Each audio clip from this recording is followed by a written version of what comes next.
Hello everyone, फिर से आप लोगों के सामने हाजिर हो गया हूँ एक क्राइम की खबर को लेकर। आज जिस क्राइम की खबर को सुनाने जा रहा हूँ, इसमें व्यक्ति होता है, उम्र जो है 32 साल होता है। वो अपना जीवन लीला जो है समाप्त कर देता है खुद, यानी वो अपना जान खुद ले लेता है। सुसाइड जैसा काम को अपना लेता है। अब सुसाइड करने के बाद लोगों को उससे पहले ये जानकारी दे चुका था। वो सोशल मीडिया के ज़रिए, इंस्टाग्राम के ज़रिए वो लोगों तक ये बात फैलाया, ये बात कहा जो मैं अब इस दुनिया में जीने का काबिल नहीं रहा। मेरी ज़िंदगी नर्क बन चुका है, इसीलिए मैं इस जीवन को अलविदा कह रहा हूँ इस दुनिया से। उसको कहने के बाद यानी इंस्टाग्राम में वो लाइव वीडियो बनाती है और वीडियो में ये बात कहकर खुद पंखे में लटक जाती है, सीलिंग फैन में लटक जाती है।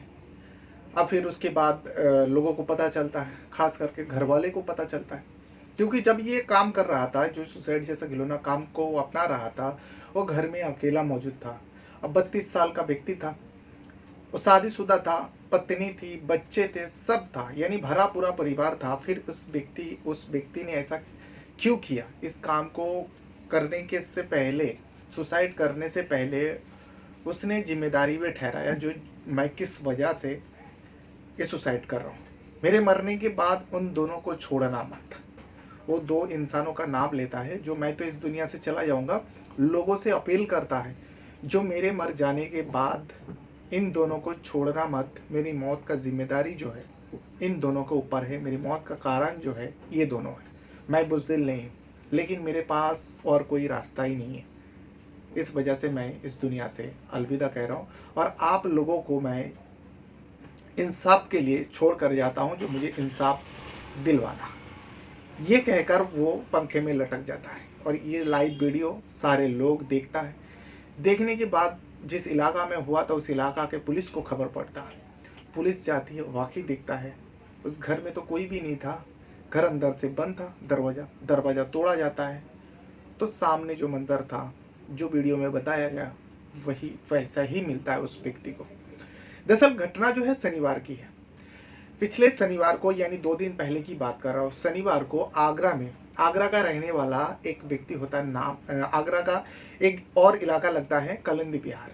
इसी कलंदी बिहार में रहने वाला दुष्यंत गौतम जो है 32 साल का व्यक्ति होता है, शादीशुदा इंसान होता है, भरा पूरा परिवार है। लेकिन कुछ दिनों से वो बहुत ज़्यादा परेशान रह रहा था। परेशानी की वजह जो है वो किसी को बता भी नहीं पा रहा था। उनके घर वाले का कहना है जो हमारे बेटा बहुत ज़्यादा उलझन में रहते थे, बहुत ज़्यादा परेशान रहते थे। और घर वाले ने ये भी बताया जो उनका पत्नी जो है उन्हें छोड़कर चला गया। उनका 2 बच्चे हैं, दोनों बच्चों को भी साथ में लेके चला गया। वो अपने मायके में जाके रह रही थी, लेकिन वो यहाँ पे आने का नाम नहीं ले रही थी। जब भी मेरा बेटा उसे बुलाता, अपने बच्चों से मिलने जाता, उससे मिलने भी नहीं दे जाता। और पत्नी के जो मायके वाले हैं, दामाद को उल्टा सीधा बोलकर, मारने का धमकी देकर उसको भगा देता था।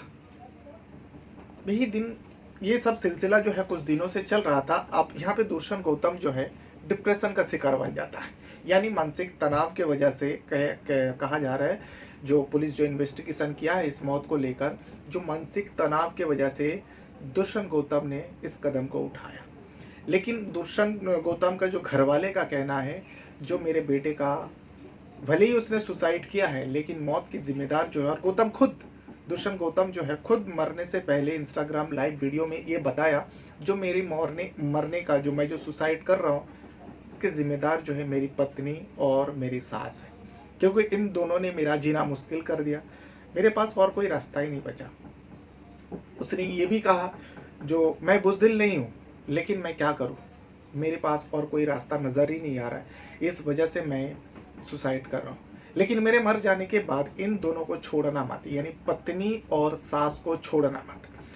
जब जब ऐसा वीडियो सामने आया, लोगों ने देखा, लोगों ने तहरीर दिया, लोगों ने बताया, और दुष्यंत गौतम के घर वाले, खास करके माता पिता और परिजन वाले ने बताया जो मेरे बेटे का जान लिया है उनके पत्नी और उनके सास। जब पुलिस की टीम उसका पोस्टमार्टम करता है, पोस्टमार्टम से भी सब पता चल गया जो वो खुदकुशी किया है और वो पंखे में लटका हुआ मिला, घर के अंदर सीलिंग फैन में लटका हुआ मिला। फिर भी औपचारिक जो होता है पुलिस का काम रहता है, तो उसका पोस्टमार्टम होता है, उससे भी वही साफ पता चल जाता है। लेकिन यहाँ पर जैसे डिप्रेशन का शिकार था वो दुष्यंत गौतम। अब इस मामले को लेकर इस सिलसिले से दुष्यंत गौतम के पत्नी से बातचीत किया, सास से बातचीत किया, जो मरने से पहले तुम्हारे ऊपर इल्ज़ाम लगाया, तुम ऐसा ऐसा उसको प्रताड़ित करते थे। लेकिन उन लोगों का कहना है नहीं, हम लोग ने जो पत्नी का कहना है, जो मैं उनका घर छोड़ के आने का वजह जो थे, वो कामकाज करता नहीं था। वो दिन भर घर पे बैठा रहता था और मोहल्ले में बैठा रहता था, कामकाज बिल्कुल नहीं करता था। तो ऐसे कैसे घर चलता? हमारे 2 बच्चे हैं। मैं परेशान हो गई थी उससे। इस वजह से मैं अपने माँ बाप से बात करती हूँ और माँ बाप ने दिलासा दिया, तू बेटा अपने बच्चों को लेकर आ जा। पत्नी ये बात कह रही है, लेकिन आसपास के लोगों का जो कहना है, जहाँ पर दुष्यंत गौतम रहता था वही कलिंदी बिहार जो आगरा में है, जिस पड़ोस में रहते थे पड़ोसी वाले, जो खास करके दुष्यंत गौतम के पड़ोसी हैं, उन लोगों का कहना है नहीं, दुष्यंत गौतम जो है बहुत भला इंसान था, वो मेहनती था, काम भी करता था। लेकिन हम लोगों को इतना नहीं पता, इतना सच्चाई नहीं पता जो पत्नी के साथ क्या हुआ, किस वजह से उसने इस काम को किया, जो सुसाइड किया। लेकिन हाँ, पत्नी अलग रह रही थी, कुछ दिन हो गया, पत्नी जो है मायके चली गई, अपने दोनों बच्चों को साथ में लेकर गई। लेकिन यहाँ पे दुष्यंत गौतम जो है वीडियो में बताया, जो मुझे अपने बच्चों से भी मिलने नहीं दिए जा रहे। यानी कहीं ना कहीं पत्नी के ऊपर बहुत गंभीर इल्ज़ाम लगा के गया और सास के ऊपर भी इल्ज़ाम लगाया। यहाँ तक कि कहा, मेरे मर जाने के बाद इन दोनों को छोड़ना मत। अब पुलिस इस दिशा में भी अब जांच पड़ताल कर रहे हैं। दुष्यंत गौतम के घर वाले से तो पूछताछ कर ही लिया। सब लोगों का कहना है जो दुष्यंत गौतम को वो जो है प्रताड़ित करते थे, उनका पत्नी, उनके सास, उसके बच्चे को लोग को मिलने नहीं देता था। वो अपने परिवार को लेकर बहुत ज़्यादा चिंतित रहता था, वो अपने परिवार को लेकर बहुत ज़्यादा सोचता था। इस वजह से कुछ दिनों से वो काम काज भी नहीं कर रहा था। जब उनका पत्नी और बच्चा घर पे रह रहा था, सब लोग साथ में रह रहे थे, तब वो सब कुछ करता था, ड्यूटी करता था, काम भी करता था, सब कुछ करता था। लेकिन जब से उसका पत्नी उसे बच्चों को लेकर साथ चले गए, तब से जो है वो बहुत ज़्यादा परेशान रहने लगा। हम लोगों ने कई मर्तबा समझाने की कोशिश किया, लेकिन दुष्यंत गौतम जो है वो कहता था, जो मैं अपने पत्नी को लेकर परेशान नहीं हूँ, बस मुझे मेरे बच्चों से मिलने दिया जाए, मेरे बच्चा मुझे मिलने नहीं दिए जा रहे, इसीलिए मुझे काम पे दिल नहीं लग रहा है। वो अपने घर वालों से दुष्यंत गौतम इतना कहता था, जो मैं अपने बच्चों से मिल नहीं पा रहा हूँ, इसीलिए मैं परेशान हूँ। वो एक तरह से देखा जाए कि वो डिप्रेशन का शिकार बन चुका था। जब उसके पास कोई रास्ता नज़र नहीं आया, तब जाकर दुष्यंत गौतम ने यह फैसला किया और शनिवार को, बल्कि ये शुक्रवार और शनिवार के रात के दरमियान जो है उसने इस कदम को उठाया, सोचा, फैसला किया, अपने आप फैसला किया। उसके बाद सोचा कि इस बारे में दुनिया वाले को पता चलना चाहिए, इसीलिए वो इंस्टाग्राम में लाइव में आती है और वीडियो में बाकायदा जो उस लाइव वीडियो में ज्वाइंट होता है उन लोगों को पता चलता है, जो भी उनका फॉलोइंग में था, फ्रेंड ग्रुप में था, लाइव वीडियो जो देख रहा था। दुष्यंत गौतम इस बारे में लोगों को बताया। कुछ लोगों ने कमेंट भी किया, जो नहीं भाई इसका मसला ऐसा नहीं होता जो तुम जीवन लीला समाप्त कर दोगे, लेकिन वो तो डिप्रेशन का शिकार बना था। इस वजह से उसने इस कदम को उठाया। लाइव वीडियो ऑफ होती है, उसके बाद होशो हवास से, ऐसा नहीं जो नशे में था, जो नशे में ऐसा कर दिया, ऐसा कुछ नहीं, वो नशा तो करता ही नहीं था। उसके बाद घर में सीलिंग फैन में वो फांसी लगा के अपना जान दे देता है। तब दूसरा ही दिन शनिवार को जब पता चलता है तो दुष्यंत गौतम ने सुसाइड कर लिया। पुलिस को खबर जाती है, उसी आगरा पुलिस में जो कलिंदी बिहार का पुलिस आती है, जांच पड़ताल करती है। सच्चाई तो अभी तक इतना ही सामने आया है, लेकिन अभी पूरा सच्चाई और पुलिस खंगालेगा। अगर दोषी वाकई सास और पत्नी है तो इन दोनों के ऊपर भी कार्रवाई का आश्वासन दिया है परिवार वाले को।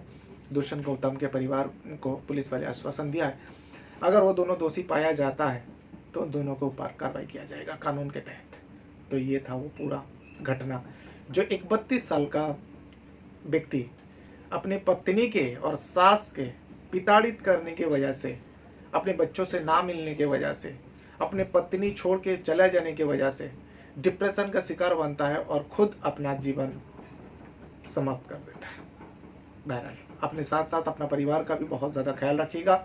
इस वीडियो को देखने के लिए आपका बहुत बहुत धन्यवाद करता हूँ। Thank you very much.